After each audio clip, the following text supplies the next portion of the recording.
Welcome to episode 76 of the World Builders Anvil. As always, I'm your host, Jeffrey W. Ingram, and today's topic is From Inspiration to New Race, part 2 in my Let's Build an Insect Race saga. Don't know where to start building your fantasy world? Do you need more? Does it make sense? Forget any worries and become a crafter of imagination. This is the place that will help prime your mind. Now, it's time to heat up the forge, break out the mithril ingots and hammer. Welcome to the World Builders Anvil. I'm your host, Jeffrey W. Ingram. Let's sup from the mug of Java and build. All right, in today's show, what I want to talk about are sort of the racial dimensions of my new race. So the last time I talked about the inspiration, where I'm pulling them from, I gave you some of the goals for what we're looking for. And sort of thinking out a little bit, this is kind of what I want to do. First, there are 4 main different body types. And when I say that, that's loosely. The worker's body type varies the most, and that's because they have different jobs. And the soldier's body type varies a little bit too, also slightly based on job. And also due to the numbers in those groups, there's a little bit more range than there are for flying males or queens. Now, first, workers. They're tall, and this is on all 6 legs. About a half a foot to 1.5 feet tall, and they're about 1.5 feet to 2.5 feet long. So they're a little bit longer than they are taller, which is maybe not quite the proportion of an ant exactly, but these have changed a bit as they've modified into this larger size. They weigh about 25 pounds, and they have a special ability where they can explode themselves and release a toxic venom. Now, this is also taken from another form of ant I like. They're called suicide bombers. And essentially, the workers can blow themselves up and spread out a toxin. I like that idea. I like the idea that the workers can sacrifice themselves. And in a story sense, it could add some interesting counterplay with especially other cultures. Next are soldiers. They're about 1.5 to 2.5 feet tall. Remember, that's on all 6 legs. And they're about 2.5 to 3.5 feet long. They weigh about 45 pounds. Notice they're lighter. And I wanted the ants lighter than normal beings. It's kind of one of the restrictions they have where, even though they're very strong, they are light. And that could possibly be used against them. Now, instead of being able to explode themselves, they can sting and inject a venom, and they are more likely to use their nasty pinchers, at which they chop off heads because they're very strong. Think kind of army ant style pinchers. Next we have flying males. They serve 2 forms, and I'll get more into that in my next discussion on this topic, which will be basics of the culture. And I just wanted to do that a little bit because where I don't think the 2 are intrinsically tied, I think at a beginning point they probably are tied to a specific culture, and that is true here. And ants would not perform well in other cultures at all, unless it was another possibly ant culture. The flying male is much larger than the other ants. They're about 5 feet tall, standing on all 6, and they're about 7 feet long. They weigh about 100 pounds, so they're over twice the weight of a soldier. However, they are winged, and they have big wings that fly. However, when they go to fertilize a queen, which happens once per month, and it's always a new male every time, they lose their wings. And I'm not really decide exactly how I'm going to deal with this. Sometimes it's just the approach to the queen. Male ants are typically larger than the flying ones, and sometimes they lose their wings that way. I think it's more of a sacrifice, somehow culturally related to do this. They have mandibles, but not as nasty as soldiers. But with their extra weight and size, they're very formidable warriors, and would probably act the males who have fertilized the queen as her personal guard. And they're our queen. And colonies here can have and will have more than one queen depending on how new the colony is. When a colony starts to get maximum size, a new queen will be given birth to. She will leave, and some males will follow her, and they will find her, and the cycle will start new. However, as long as there is things for the ants to consume to feed their fungus, and the fungus they can then eat, they will keep growing in the same area. once a maximum population is sort of derived, the queens will leave. And that is a decision made amongst the queens whether or not they can sustain another colony. Now, one of the restrictions I gave them over normal ants are queens can lay about 100 eggs a month, where I believe some forms of ants can lay millions of eggs a month in real life. Partially due to the size, that's one of the limitations of the race. Too much energy, the larger the creatures get, ergo they produce less eggs. So they're down to about 100 a month, not millions. And you'll probably still have colonies in thousands, tens of thousands, maybe even up to a million if there's plenty of food to eat. But once again, they have to cultivate their food. Each intersection has to control its own food supply. And then queens, of course, are the ones who lay eggs. They weigh a lot less. They weigh 40 pounds. That's less than a soldier. However, they have big sacks filled with eggs. With eggs, they would weigh more until they've laid them. But their actual weight is 40 pounds. They're smart in my mind, but their primary job is to produce eggs to grow the colony. My ants are going to be short-lived. I'm figuring 5 to 35 years. 35 years would be the queen. They live by far the longest. Part of that is sleeping patterns. Sleeping patterns of the ants. Queens sleep a lot during the day. They have like a 9-hour rest period. Plus they'll have time of rest when they're not actually producing eggs or laying eggs, which is not a constant procedure for them as some people might think. Worker ants are always working. So essentially they work, power nap, work. Shortens the lifespan. However, they do it for the betterment of the colony. They eat fungus from inside the nest. They farm it.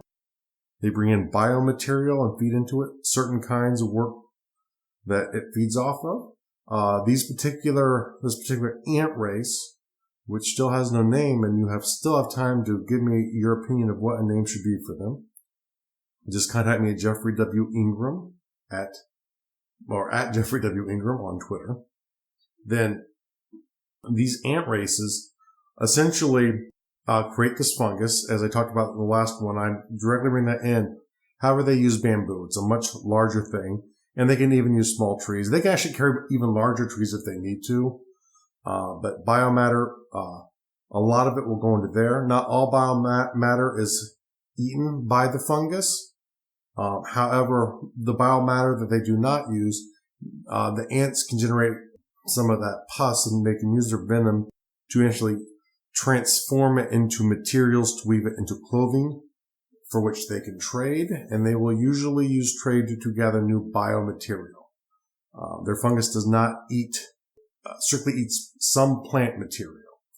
So they need specific plant material to feed the colony to be able to maintain numbers.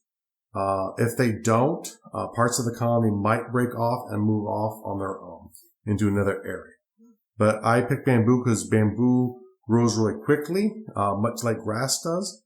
It can grow to maturity, I think, in 3 years. And, usually creatures that eat bamboo, I think it's usually they'll wait 1 year. But bamboo will get tall like 30 meters very quickly. So it is a quick replenishing food source. And for these larger colonies, they're going to need something like that. And with their size, they could use grass. And there probably is some farming on the top of grass. But grass is slower to get more useful amounts of bundles, once a season. And so they will take grass, they will take material like grass and bamboo. They'll bring it into their nest to feed the food. Other types of materials, leaves, aren't directly consumed by the fungus. So the ants will use that to create other materials, such as ropes, very strong ropes, very high quality, the equivalent of like a leather armor, but it's made from plant puke, I guess you'd call it, where they sort of chew it in and they spit it out and they form it, they harvest it. They will trade that a lot of times with humans to get access to other kinds of things that they don't grow themselves or can't grow where they live, because they can find the uses of these materials. They essentially have a plant and mucus-based technology, I guess is kind of where I'm going with these species. They do have a foreign quarter where traders can stay.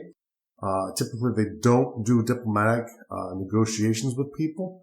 However, they probably would evolve some of those over time. Now, one of the tricks is, and I missed talking about this earlier, is they will not speak. They can't. They don't have the ability to speak. Ants use chemicals and their antennae to communicate with each other very effectively. However, they do compensate with writing, at which they can store information over time, much longer than the chemicals can last. And they can use that to communicate with other species that are sentient. And one of the ways they define sentience is the ability to read. So a human tribe that does not have reading to them would not be considered sentient. And possibly food. Well, they don't eat it, but to make a point, they might eat. Now, dwellings, they live in colonies. They build down into the ground, in which case they create centralized nests based off of queens. Off the queen's chambers will be chambers of this fungus with air pockets or tunnels moving out to bring fresh air in. They will have other pockets around those where residents of that queen's colony will reside. And then they'll also have main tunnels connecting to other colonies that are as part of their, I guess, for lack of a better word, state. So they could have several different queens within one grouping of a household, and around each of them would have the same basic structural setup and traits. They have a communal living. There's no real master in the ant world. Queen is treated very well, however, and she's in a way everyone's mother there, at least until she passes away and there's a new queen that takes her place. However, with that in mind, you have to understand that they don't issue orders out. So ants know that they need food and they need materials. They have a way where they can kind of go do that together. When they get back to the nest, due to the pheromones in the air, and maybe, for this, I'll have some of it be structured from her. However, for the most part, it's really just that we need food. So ants focus on food. We need, they're invaders. So when the ant gets back, he might not know about it until he gets to the chamber, drops off the load of food and realizes, oh wait, we're being attacked. And he goes off to help the soldiers fight. Soldiers will also accompany workers out into the field to kill anything that will try and stop them from accomplishing their work. Queens are needed to maintain a colony. Since they're the only ones that bear children, for purposes of here, there are both male and females who are sterile. You could probably play it where the males there's just a lot fewer of them. And you have sterile females who are workers, but I don't know, they can both be workers here. That's kind of the way I envisioned it. There's no real attraction or romance between them, though, so it'd make a really boring romance novel.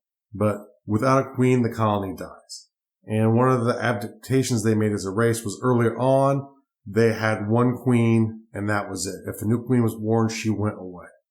And the problem with that structure is over time, if a queen dies, if they can't find another colony to merge with, they will die. And the whole tribe/colony will die out. So over time, one of the adaptations as they grew into a sentient being was multiple queens. And they each had the exact same domain. All of them were connected. If one died, another one would produce a queen who would go over and take her spot. There's no real hierarchy in the community, though. Different people have their jobs based off of their body types and certain abilities they have. But within that, someone who spends time farming might not spend his entire time farming. He might spend time out gathering as well, too. Some of the workers are meant to cut down. Some of the workers are meant to carry back. And that stuff kind of transitions and happens with communications between them as they go along. Curiosity towards plant life. They're always fascinated with new forms of plants. It is the gold standard of these ants. Metals mean very little. They have very hard card pieces, so even it would take probably quite some time before races that use metal weapons would even be effective in fighting these things due to the numbers and due to the hard shell on the outside of the ant and the angles of it too. So even if you land a blow, you might just deflect off of it. It's almost like being born with plate armor. And where some of these soldiers are smaller than, say, even a human soldier, they pack quite a punch. Not as much as an actual little ant, but they still can lift 15 to 30 times of their weight. And the mandibles of a soldier can literally sever a head without any issues of most other beings on the planet. And they have colony first approach, which kind of the bad side of that goes back to what I was saying is the queen is the center of the colony because without it, they die. So everything they do is for the colony. If there's ever any problems, the queen will be protected at all costs. Workers, males, soldiers will all die without question because they know if she dies, that the entire colony is at risk. Now, the rating for this episode is basic. You got to be able to put the race together. So you get some ideas of what you want in a race, and then you put the specifics down.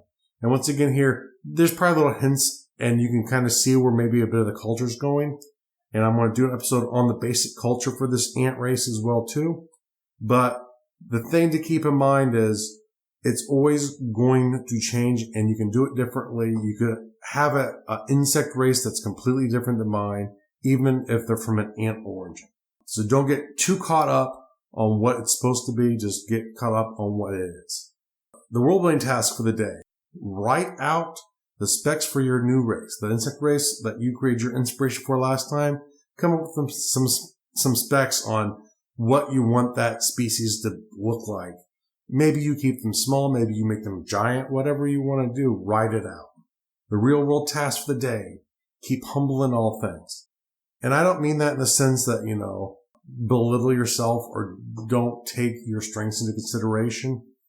The thing to remember is you're human, you're flawed, you're going to make mistakes. Don't stress out about things you can't control. Don't think you can control everything. That's just the nature of life. So keep humble. Keep your mind focused on what you can do and what you can't do. Find help for what you can't do. And what you can't control, you can be upset about it, but don't spend a lot of energy or effort being mad or complaining or even trying to fix something that you have no control over. The tease for this episode. It's 111. That's right. Fallout 4. Next time on the World Builders Anvil. And as always, make sure to go to gardul.com. That's GARDUL.com for the show notes. It'll be under podcasting, World Builders Anvil. That's a great place to get all of the information from the episode that you've just listened to and to see all the resources that we've talked about in this episode. Thanks for joining us this episode of the World Builders Anvil. Please be sure to rate and review us in iTunes, and please help get the word out to your friends about our show. And join me, Jeffrey W. Ingram at gardul.com to see the progress of my world and learn why I made the choices I did. And please contact me and let me know the topics you would love to hear in the future. Now strike while the myth rolls high.